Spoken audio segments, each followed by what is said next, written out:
I have the courage to face my own fear and my own anger and my own grief, the feeling of my own fear, when I start to allow myself to feel my fear and not to try and push it away or say it's not supposed to be here, what I've discovered is that the guardians of heaven who stand at the doorway of heaven are called fear, anger, and grief. And only those who are willing to face the fear, anger, and grief in their own hearts, because to face your own fear, anger, and grief without projecting it onto the world requires you to become very brave and also responsible for the experience. And the keys to the kingdom are only given to those that are responsible. And it works, what I discovered is it works like this. In feeling my own fear, by sitting and feeling my fear and not projecting it into the world and just sitting with it, awoken a vast capacity of my ability to feel that had been shut down. And feeling my own anger, and anger is a very challenging one, but feeling it without going into the story, because anger tells the best stories in the world, without going into the story, without acting out those stories, but holding in that anger within, not suppressing or sedating it, but containing it. It creates a buildup of heat and energy in the system, and that energy awakens the feeling capacity. And feeling my own grief also, blessed are those who mourn, going and feeling the grief. And when you really get into the grief, you go, it's not even my grief, it's just grief. It's our grief. But feeling that awakens my capacity to feel. And once this capacity to feel awakens, then there's a profound realization that starts coming in. And this is the realization that everything that we're looking for is already here. So we're looking for peace.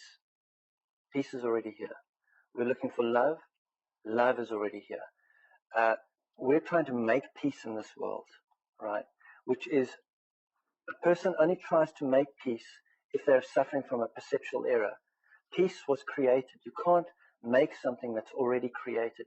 You can either realize it, perceive it, or you can't perceive it. And so if you watch how our leaders operate, our leaders are our leaders because they reflect us so beautifully, right? So that's why they're our leaders.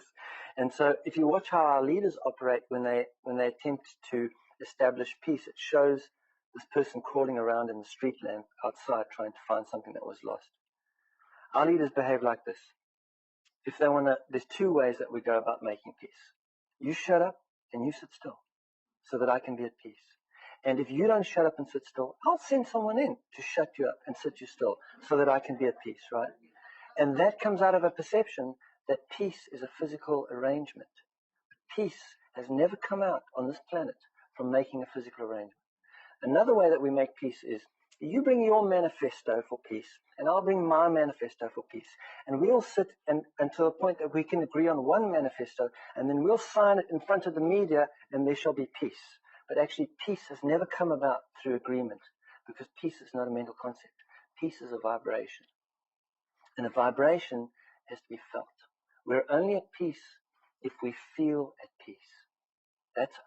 Then we realize peace by feeling it. If our heart center or our emotional body is shut down, if we're not aware of the feeling capacity of our being, then we're going to go and look for peace as a mental concept or as a physical circumstance. So where we are in humanity at the moment is we're moving as humanity.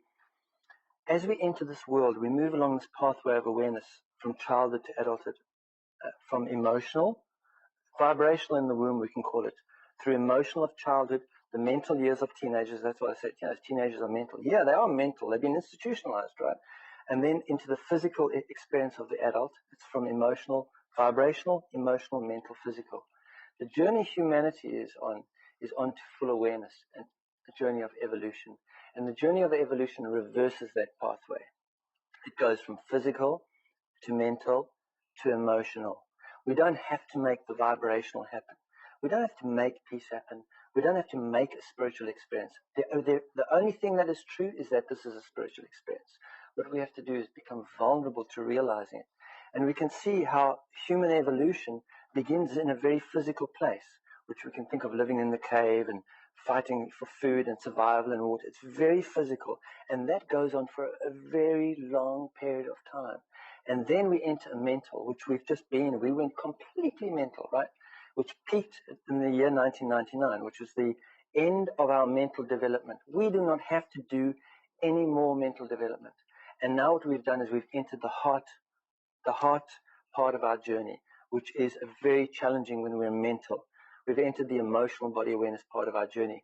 And that was, it began in 1999, but it was activated on a planetary level, because when one goes through the emotional body and cleanses it, one goes from fear to anger to grief. Blessed are those who mourn, and then we awaken from that place. Our felt perception awakens from that place.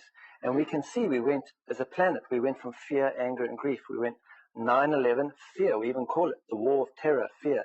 And then we went into anger, which is the Iraq war, the Middle East war going on, and then grief, the tsunami. Those three events happened one after the other, and everyone was in those buildings, everyone is in that war, and everyone was hit by that wave. And now the choice is, am I going to process what that has brought up within my emotional being? Or am I going to project it on the world? Am I going to take it out on others? Or am I going to process it? And if I process it, what happens is I move forward in my evolution. I awaken my feeling capacities. I re-enter felt perception.